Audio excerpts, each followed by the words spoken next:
Hey there, you're watching Go on Shaw TV, the Fall Fair edition.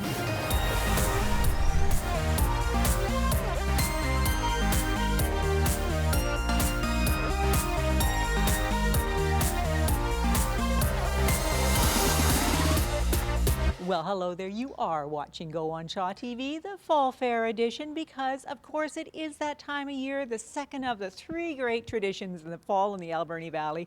Salmon Fest comes first, and then it's Fall Fair, and I'm here with PR and Marketing Director for the Fall Fair, Chrissy Thompson. Chrissy, this is such a huge event every year. It is. Thanks, Nancy.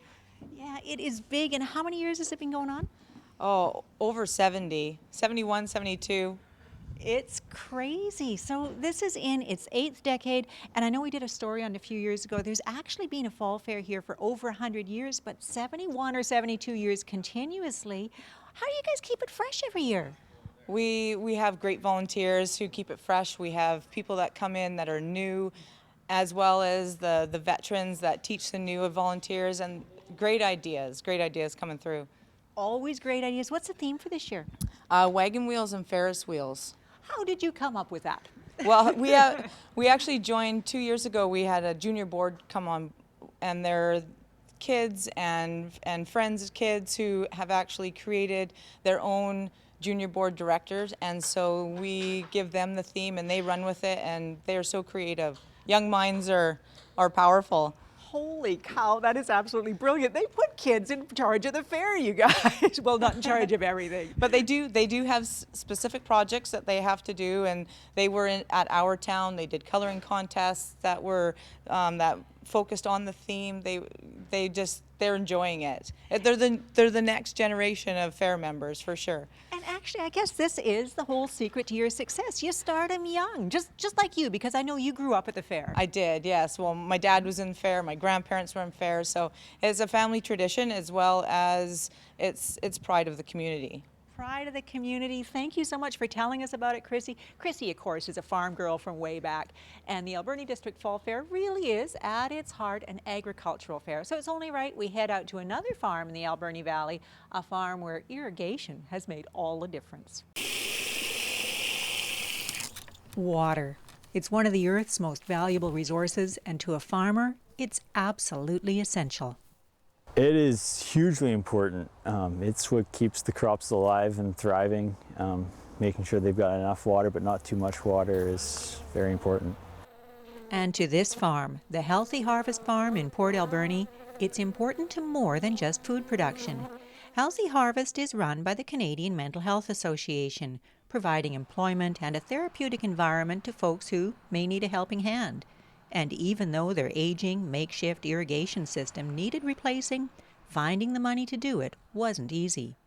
Well, this program just it runs based on volunteers and donations and the food that we can harvest. And the numbers don't really match up all together all the time, but this really made it so it was possible because we couldn't have done it ourselves. What made it possible was a grant from the Alberni Valley Community Foundation, a group that exists solely to provide financial support to community initiatives. Every year we entertain applications from the community for grants in arts and culture, education, sports and leisure, social programs, and environmental issues. And this program seems to fulfill at least 3 of those all at once. Well, Healthy Harvest Farm is unique, and with the help of the grant and many helping hands, a new irrigation system was installed this spring. Well, to the farm it means that it's here, that there's food being produced that people can buy at our roadside stand on Beaver Creek Road. To the people that come out here, it's really amazing to, like, some of the people, this is a job for them. It is amazing how much this grant means to Healthy Harvest. But even more amazing is that even after 20 years of operation in the valley, many folks haven't even heard of the Alberni Valley Community Foundation. It's basically like a bank account for the community. That's one of the ways we describe it. We take donations from the community, and the money goes into our account, and the principal never is used up, but every year the interest or the returns on our investments are given back to the community. Having somewhere to go to get funds like this is huge. Like, it's maybe not a huge amount of money, but has a huge impact on a program like this. Huge impact on this program and a huge impact on the community, all dependent on individuals understanding and donating to the foundation. One of the things that we like to do is have people understand, so that if they want to make a contribution to the community, either maybe in their will or on an ongoing basis from year to year, it's all tax deductible, and it's a great way for people to give back to the community that probably they've lived in for many, many years. For more information about donating to or for applying for grants from the Community Foundation, visit their website at www.albernifoundation.ca. For Go on Shaw TV, I'm Nancy Wilmot.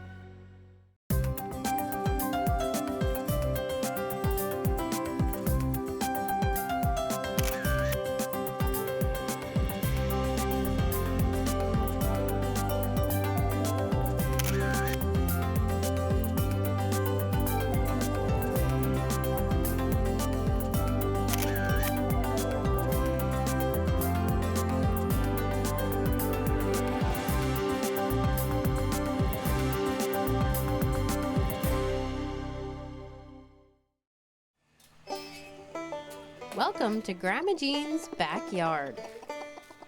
I'm an accidental farmer. I don't really consider myself a farmer. My kids were in 4-H and got me into sheep, and I had those for about 20 years.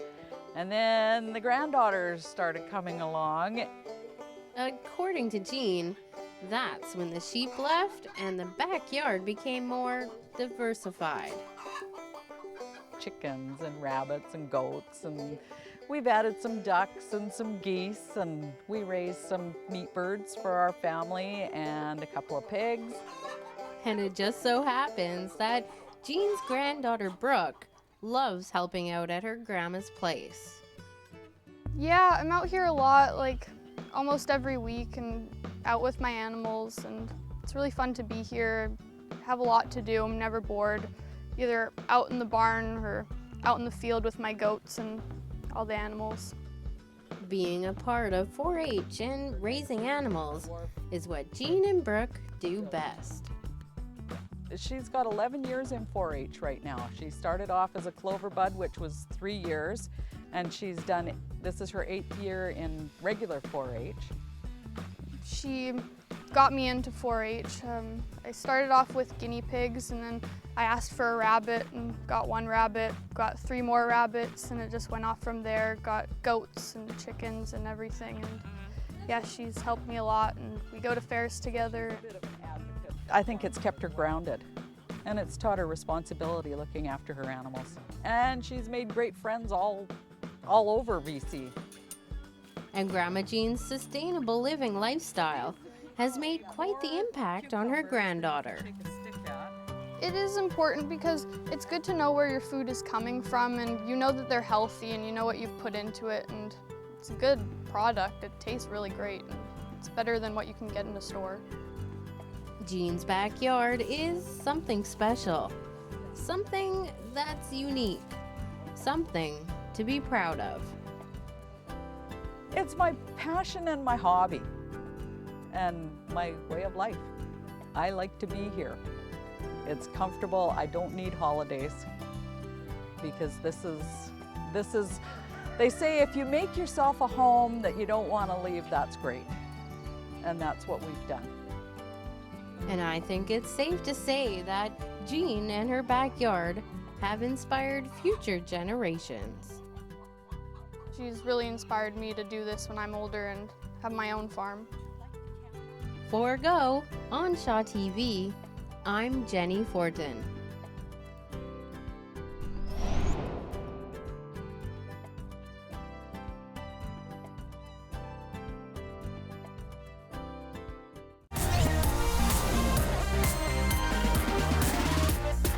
Oh, Oh, thank you, Jenny. You know, I know that stopping by the Stevens farm last year was one of your favorite stories to do, and that's a family, of course, that is heavily involved with the 4-H Club. They'll certainly have a presence here again this year. And of course, you are watching the Fall Fair edition of Go on Shaw TV, and I'm here with Mike Hadley. Mike, who you might remember as a soapbox guy, because Mike, you were kind of instrumental in putting that soapbox derby together. Yeah, it was super fun. It was a great turnout. We had a lot of spectators, a lot of people cheering on the kids.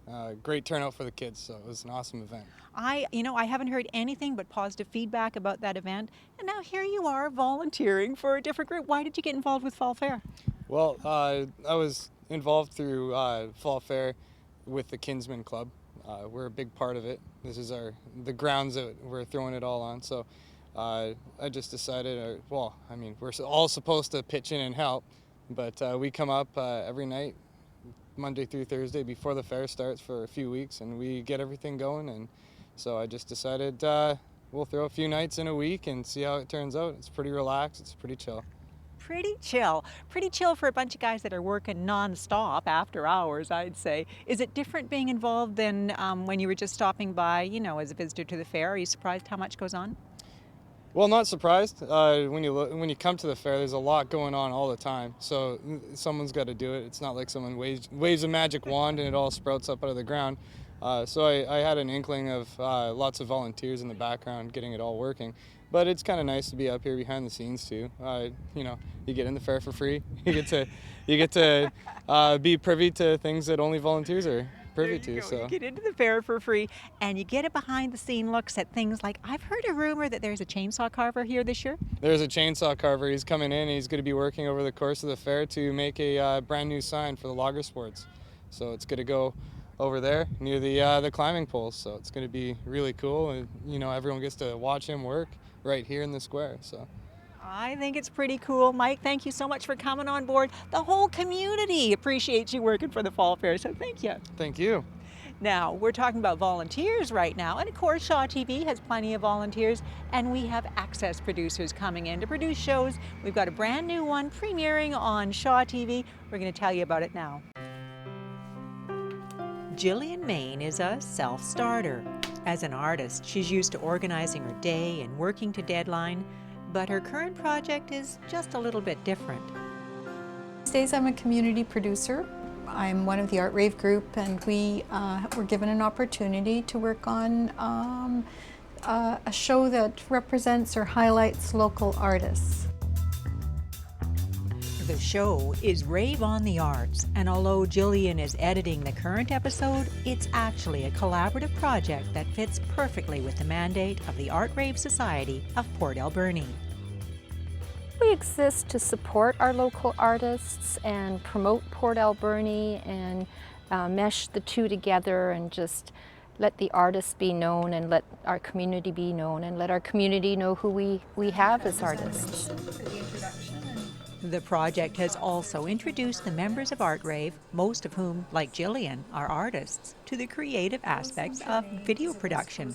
They write the scripts, oversee the shooting, and of course, do the editing. This is hugely creative process. It's an opportunity to learn something new too, and contribute to the arts. We have an opportunity to watch the artists do their process, talk to them about their inspiration, and it's very interesting to see where their inspiration comes from. And maybe that's what makes the finished program so interesting. These are artists being profiled by other artists, creative people delving into the minds and tools of their peers. We started with Gordon Dick, who was a wonderful first choice. And we are now working on a printmaker, two printmakers actually, Alison Tremaine from Uculet and Chris Doman, a member of Art Rave, but a well-known printer that uses an unusual technique. It's a more high-tech technique involving computers and vinyl cutters. So it was an interesting contrast. Yeah, absolutely. An interesting contrast and a wonderful concept. Rave on the Arts has begun airing on Shaw TV, and with the first few productions under their belt, the Art Rave Society is confident that this is a program that's here to stay. We hope it will continue with more artists to come, try and represent all the arts. There's so many people, so we'll try and represent as many as we can. So many artists, so many possibilities. And when you're watching the finished show, give a thought to the Art Rave producers who are bringing it all together. For Go on Shaw TV, I'm Nancy Wilmot.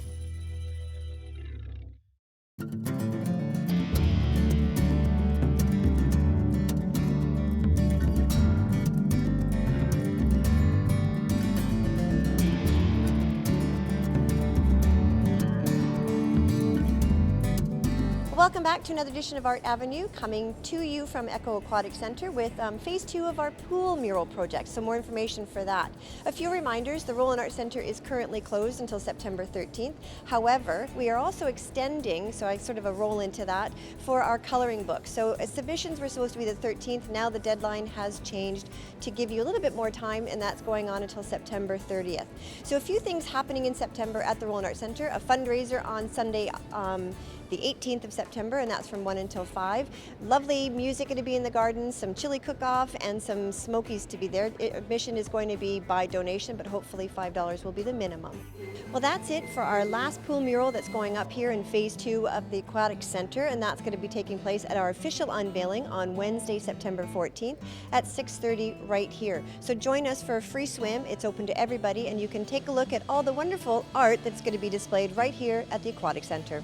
And here's what's happening at Shars Landing on Saturday, September 10th is Simon Kempston, award-winning Scottish songwriter and finger stylist. And if you like classical music, we have the meeting for you. We're going to be having a classic concert subscription planning session at Shars Landing taking place on Sunday, September 11th. And that's going to be with George Zuckerman. He's coming over from the mainland to revitalize the classic concert activity right here in the Alberni Valley. And that's going to be in conjunction with Shars Landing and the Community Arts Council. Well, that's it for another edition of Art Avenue, but again, a few reminders before I go. The second film that's taking place for the film festival is Angry Indian Goddesses, and that takes place on Sunday, September 18th, and that's with the film festival. So if you're interested in tickets for that, stop by the museum today.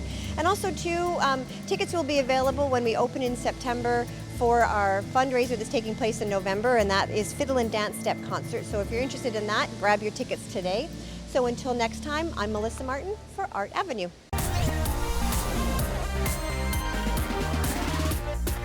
I stepped inside the kin hut, and behind me you can see Ann Siddall working away. She's the brains of this outfit, putting everything on paper, organizing it all. I'm going to go and pester her a little bit while we take a bit of a break. Stay with us. We'll be right back.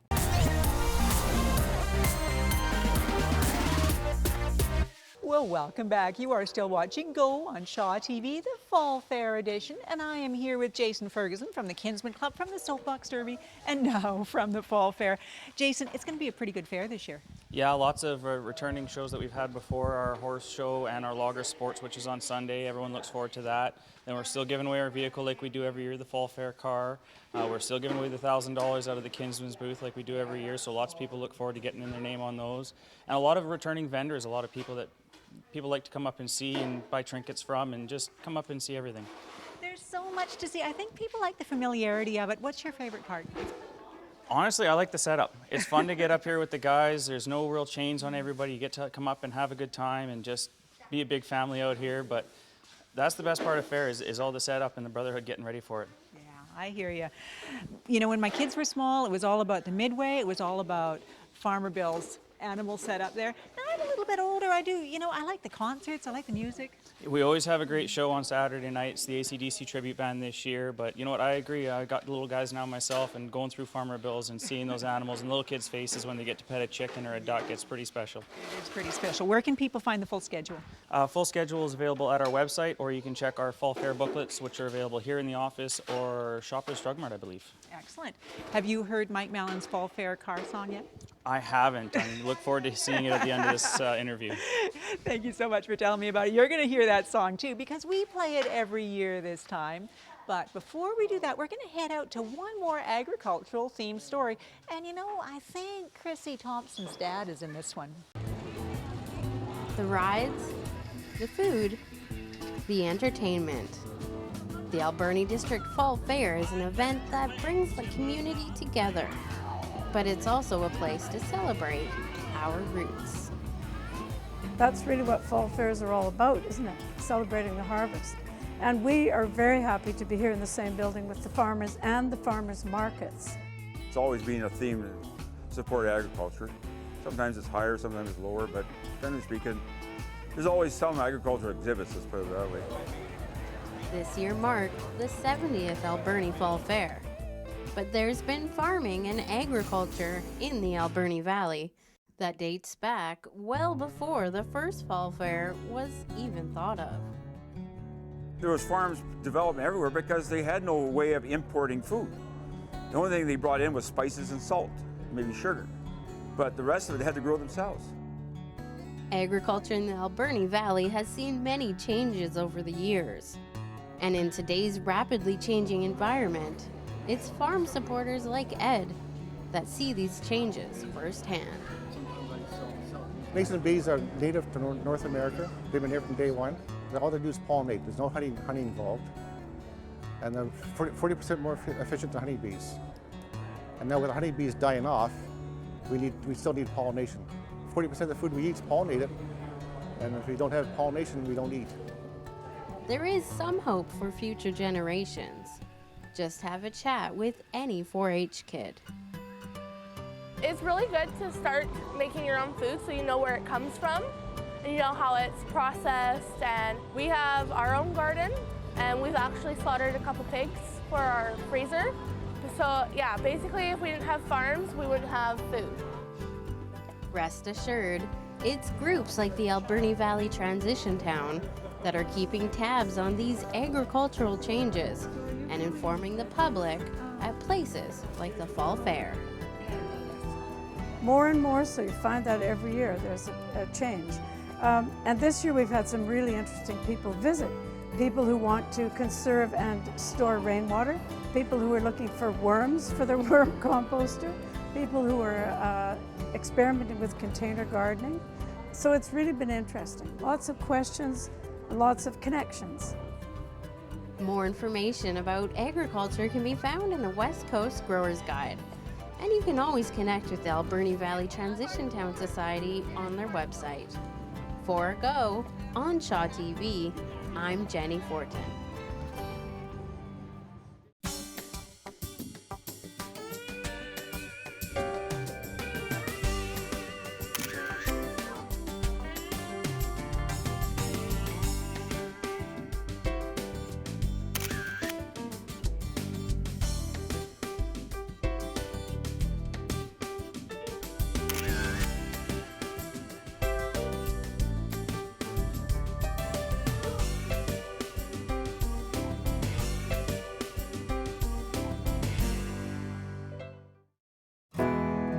Looking at baby pictures is one of those special shared moments in most families. After all, welcoming a new child into the family is one of the happiest times in a parent's life.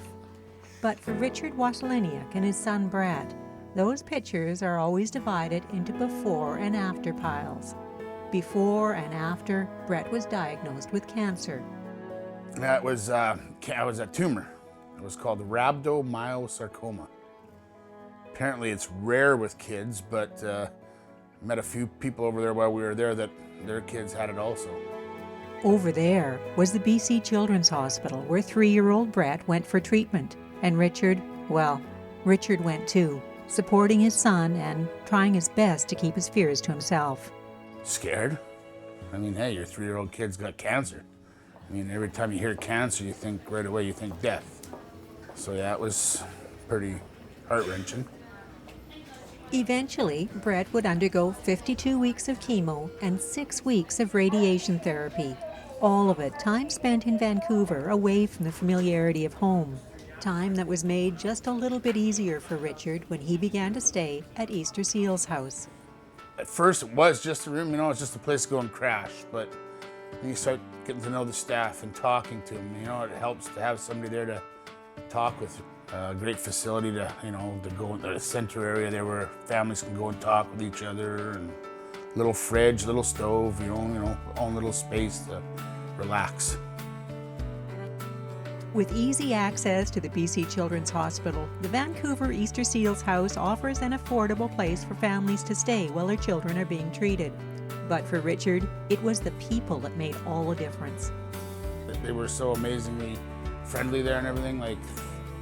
They tried to help you out as much as they could, stuff like that. And, I mean, it was still hard on you, but it's easier to accept once you start seeing all the other parents going through the same thing. You know, you're not all by yourself. There is other things going on, and when you've seen how well he did. Yes, how well he did. Brett responded well to treatment, and today is a healthy, cancer-free 8-year-old. Driving me crazy, which I guess most kids do. Healthy, been clear for 3 years now. Brett goes for follow-up testing at Children's Hospital every few months, and when he does, he and his dad check in at Easter Seedle's house, their home away from home that made an otherwise unbearable time just a little bit easier. Please donate, is all I gotta say. It helps, because when people are going through what they're going through when they're at Children's Hospital with their children, they need a place like that to get away from it all. Don't go too far, please. Yeah, we'll turn around. For Go on Shaw TV, I'm Nancy Wilmot.